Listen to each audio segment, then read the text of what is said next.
This episode is made possible by Sugar Break. I have a confession. I have a sweet tooth. Every year, I make it a goal to eat less sugar, and I'm not alone in this. 90% of Americans are actively trying to reduce their sugar intake. But this year, I may actually accomplish that goal with Sugar Break, a plant-based natural solution that helps people manage their blood sugar as part of a healthy lifestyle without completely altering their daily lives or costing an arm and a leg. There are 3 core products. The Sugar Break Resist is a natural, minty fresh breath strip that blocks sweet taste in food and curbs sugar cravings on the spot. This is what I like to use when I go out to eat and I know I'll have an urge to order some decadent dessert. Sugar Break Stabilize is a pre-meal capsule made with white mulberry leaf, a powerful plant ingredient that helps block carb and sugar absorption. I found this especially handy before heavy meals. And then there's Sugar Break Reduce, a daily capsule that helps maintain healthy, balanced blood sugar day in and day out. Of course, please consult your doctor before starting any supplements. Now for our listeners only, get 15% off your entire order. Just visit www.sugarbreak.com/dateable and use the code DATEABLE for 15% off. This applies to any products on the site. Again, just go to www.sugarbreak.com/dateable and use the code DATEABLE for 15% off your entire order. The Dateable podcast is an insider's look into modern dating that the Huffington Post calls one of the top 10 podcasts about love and sex. On each episode, we'll talk to real daters about everything from sex parties to sex droughts, date fails to diaper fetishes, and first moves to first loves. I'm your host, Yue Xu, former dating coach turned dating sociologist. You'll also hear from my co-host and producer, Julie Krafchick, as we explore this crazy dateable world. Hello, everyone. Welcome to our first episode of Brunch Talk by the Dateable podcast, where we're going to dig into some of the questions that you all have been sending in, and we finally have the time and space to answer those questions. So let's start with our first one. You ready for this, Julie? Oh, yeah. This is a meaty brunch topic if you've had one. Yeah, get those mimosas ready, guys. I've been at so many brunches where this pops up. What do I do when they don't text back and I freak out? To give a little bit of background, when they don't get text back within 3 to 4 hours of me texting them, I tend to freak out and make up stories in my head. How do I stop doing that? Oh my God. How many times have you shared that text thread at the brunch table asking what's going on? 30 million times. Everyone texts so differently. Some people are glued to their phones. Some people tend to turn off their phones during the day sometimes. I know that's a rare breed, but it does happen. The way we interpret text is that we think the minute we send that text, the other person's gotten it. Yes. So for some reason, we make up the story that they're just intentionally staring at your text and going, I'm going to wait. Yeah. I'm going to wait a little bit. And that's not exactly the right way to think about this because you have no control of when and how they receive the text. You could send the text and maybe they're, I don't know, in the shower, on the toilet, or they're at work and they see it 5 hours later. You don't know. Ultimately, we can only control how we control this situation, like how we act and how we feel. We cannot control how other people are going to text us. So one thing to think about is to get ahead of it. Know that you do get anxious if you don't get a text back within 3 to 4 hours. Then ask a question in your text that has some sort of urgency. You know, can you text me back within the next few hours? I like to know this or that. Mm-hmm. Get rid of the small talk over text because I can guarantee you small talk doesn't garner immediate response. No, you know, Right. Hey, hope you're having a great day. Well, I don't need to reply to that text because it has no sense of urgency. Also know that if you are really into someone and this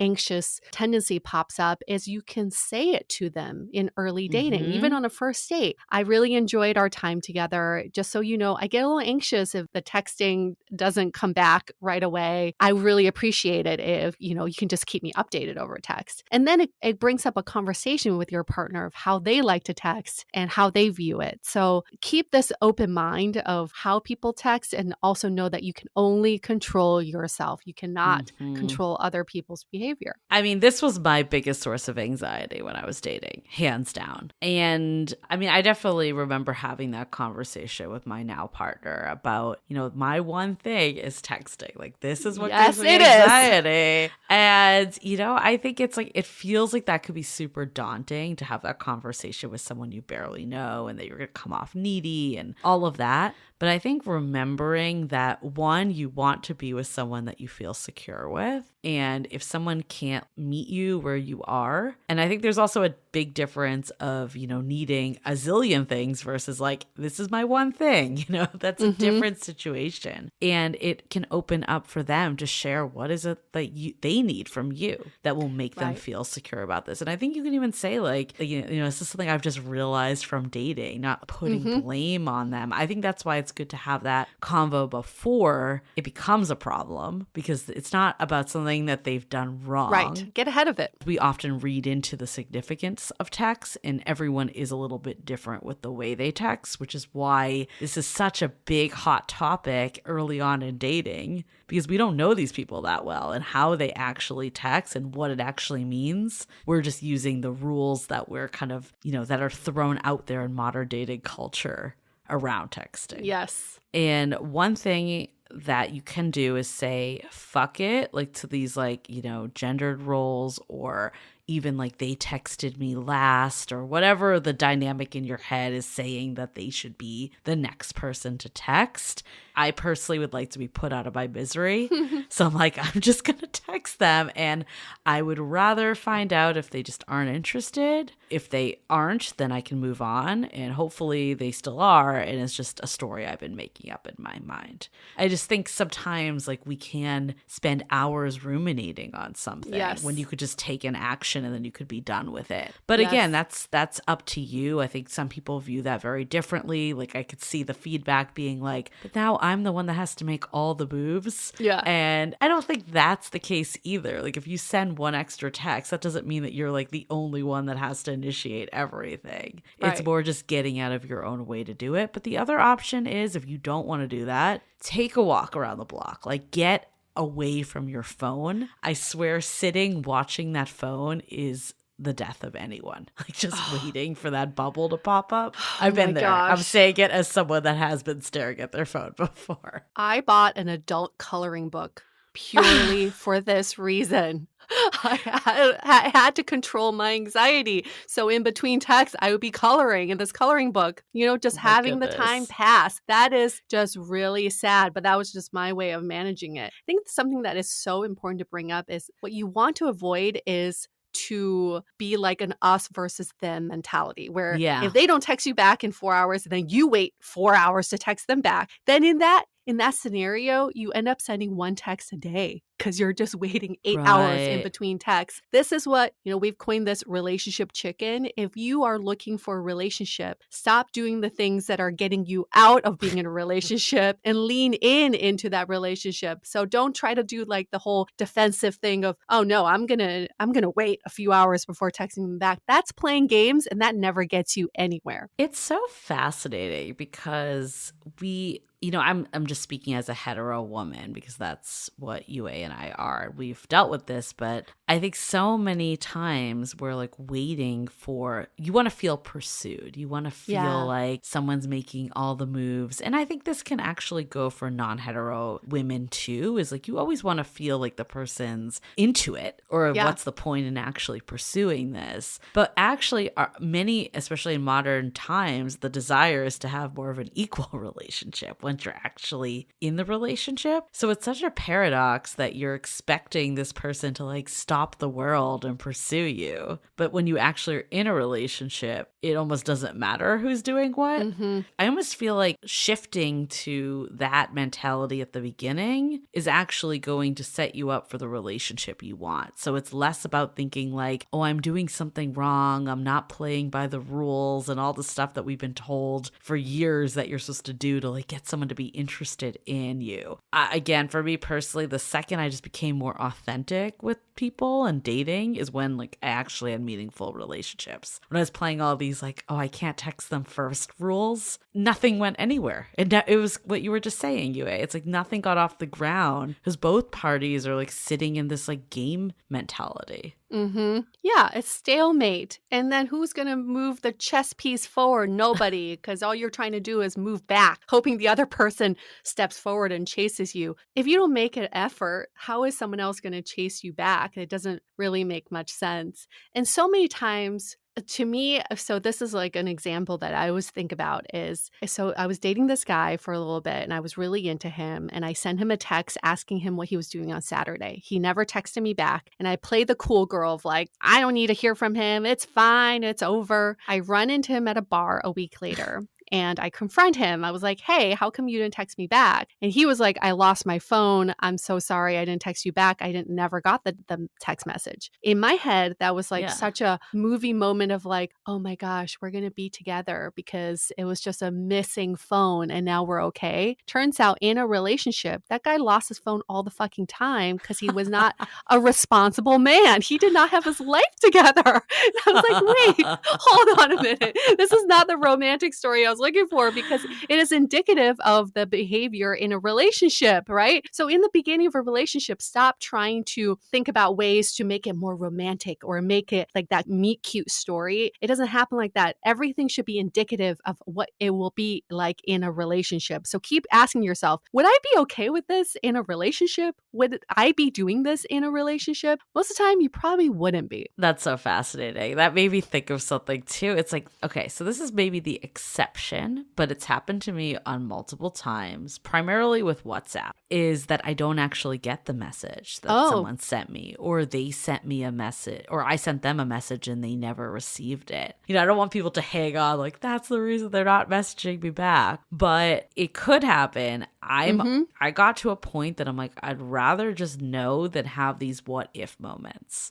For yours, for instance, you would not have ever known this if you hadn't have run into him, which doesn't always happen. So for me, it was always like, well, I'd rather just send them another message at that point. And then either be pleasantly surprised that there was, you know, a mishap that happened, or just learn that they're not that into me and I can move on. Like, I think we're so scared to like get that news. Is that news really worse? I think getting out of your own misery is the best thing that can happen, so you can then focus on someone that will text you back right away, or that there was just a misunderstanding and they fully intend on seeing you. How many of you have done this? You match with someone on a dating app, you start texting, and then you don't hear from them, and then you check their profile on the dating app to see where they are geographically, right? How many miles are away from you? And then you start making up these stories. They must be on a date. They must be out having fun or drinking. That is what Julie was saying. It's like creating that misery in your head, making up these stories that may or may not be true. It doesn't really matter because you are not witnessing it. You're just making it up in your head. The faster you can address the story in your head and just truncate that story versus like letting it play out forever and ever, because then you start seeing their miles get closer to you. Like, wait, now they're 2 miles away from me. They must be at that bar down the street, right? You don't want that. You're going to drive yourself nuts. You got to nip that story in the bud and be like, stop with the imaginary stories. Oh my God, that totally made me think of that time. You know the time I'm referencing. Oh, yes. I will always remember the time. Some of you might have heard this story before, but I'm going to share it again for all the newbies or for anyone that forgot it. But there was this infamous time that, you know, I had this situation happen. I'm having this back and forth convo with someone that I had a really great date with. We had the next date lined up. And then I sent a text, how was your weekend? Or something, you know, that was warranted a reply, but also wasn't super urgent. Never got anything back. Yep. So then, I don't know, maybe 2 days later, I threw another text. Because we did have like a day set up for plans. So I was just kind of like, oh, like, what are you thinking about for Thursday? Nothing again. So then Yue went into full investigative mode, created a fake profile. I'll let you take it from here because you love this part of the story. I'm just so proud of myself. I will offer this as a service one of these days. I am the original catfish king. I created this fake profile. I had photoshopped a photo of a girl that does not exist. She's like a combination of few girls I know. And I made her into this profile where I think many people would be interested. And it was true. Many people matched with her, including said protagonist in this story. And we matched. So I thought I would just catch him, like set up a date with him and not show up. And he ghosted me too. He ghosted this fake But he did talk to you. He did talk to me. So we knew he was alive. Because I was like, at what point? I hit a point like, did something happen to this guy? Yes. And we saw the miles go farther away because he lived in Oakland, and then it came back closer to San Francisco. So we knew he was moving around, okay? He was going to work. And he was going home. But it just boggled our minds why he couldn't just pick up the phone and text Julie back. But was it worth our time? Probably not. But it made for a fun story. Well, but Julie, you should update people on what is the final update. Okay, before I go into the update, because this is like a little ghosting, but I do think it was worth the time because I could have sat and questioned what happened right. for months, right? Yeah. But I sent him another message on Thursday being like, well, I guess this isn't happening, and, people have, again, varying levels of how much they want to call someone out when they're not responding to them. For me, I always think about like what is actually going to serve me the best. So instead of thinking about like, oh, they're going to think I'm like pathetic or I'm needy or I'm desperate because I keep messaging them, I want to do whatever is going to give me the most closure so I can move the fuck on. Correct. Right? Yep. And I don't view it as being needy and desperate if you're putting yourself first in this. And like they're the ones that are ignoring you when you've been having a conversation. So I don't think there's anything wrong with that. So that's the first part. But what we did realize is that this guy is now engaged. Mm-hmm. And I found out that he had a girlfriend like slightly after this whole thing. So a lot of times when this does happen, there's a reason, like there's someone else in the picture. Again, with early dating, it could just be that they're a freaking bad texter, or it could be that they're just unsure of either you or their situation or where they're going or whatever it may be. And it's never fully personal because you just don't know where this other person is at. So he definitely was dating someone else, but a good communicator could have still just been like, hey, things changed. Mm-hmm. So that's all we needed.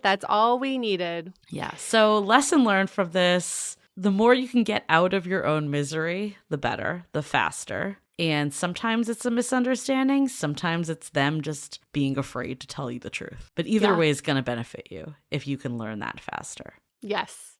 And no matter what is going on in their mind, whether they're not into you or they're just a bad communicator, you will be doing yourself a favor if you can take the situation into your own hands, be proactive, get in front of it, and preempt the whole anxiety situation. Like just say in the very beginning, I know I have a tendency to get anxious if the texting becomes sparse or I don't hear back from you within a few hours. Just so you know, okay? I'd rather you just let me know, keep me updated. So when you set someone up for success, and if they still fail, then you have your answer. I feel like the rules in game playing is what fucked us. I think it's just like, how do we just be direct and authentic? And it's all how you say things. Yeah. If you're accusing someone of not texting you back and being an asshole, that's very different than just being like, hey, I thought we had plans. Like, let me know either way. Yeah.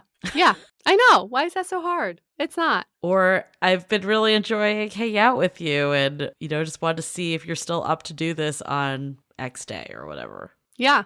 You're not desperate. You're not needy. You're communicating. Yes. That's all you're doing. And if they can't meet you, then you have your answer because that's indicative of their behavior in a relationship too. They're not going to be responsive to you. So you just dodged your own bullet. There you go. I definitely moved to a different mindset of like, do I want to just be able to text my partner whenever the fuck I want to? Exactly. And the answer is yes. So yes. It's a great filtering mechanism, especially again with hetero women. We've been told to lean back and not text first.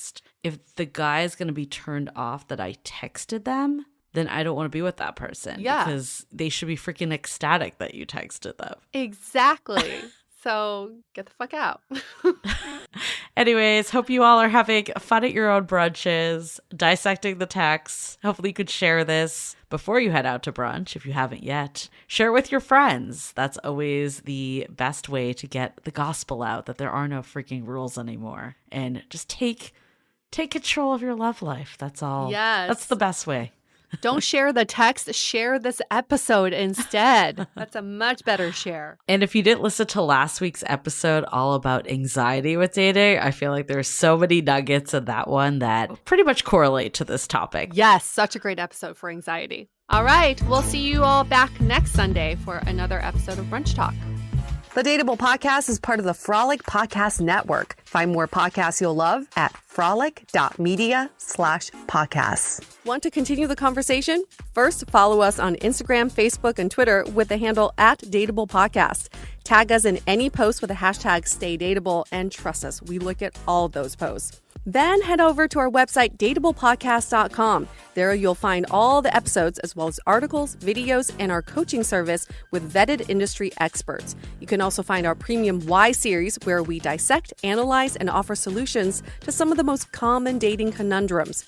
We're also downloadable for free on Spotify, Apple Podcasts, Google Play, Overcast, Stitcher Radio, and other podcast platforms. Your feedback is valuable to us, so don't forget to leave us a review. And most importantly, remember to stay dateable. Only Wendy's serves a better breakfast with a better biscuit. Our hot buttery breakfast biscuits are loaded with a fresh cracked egg, cheese, and your choice of bacon or sausage. And right now at Wendy's, they're only $1 each. Wendy's breakfast biscuits, just $1. So don't take a chance with those other guys. Bet your buck on a better breakfast with Wendy's bacon or sausage, egg, and cheese biscuit. Choose wisely. Choose Wendy's. Limited time only at participating Wendy's. Offer only applies to bacon or sausage, egg, and cheese biscuits. Limit 5 qualifying items per transaction and per person per day. Not valid in a combo. Your happiest spring starts with Lowe's, and it all starts with getting outside with lots of friends and family. Get those spring gatherings going with our 5-piece dining sets at our everyday low price starting at $6.28. Then cook up an endless amount of possibilities with our Blackstone griddles starting at $2.99. Create a season full of togetherness and make spring sizzle. At Lowe's, home to any budget, home to any possibility. Selection varies by location. While supplies last, about 3/31 to 4/6, U.S. only.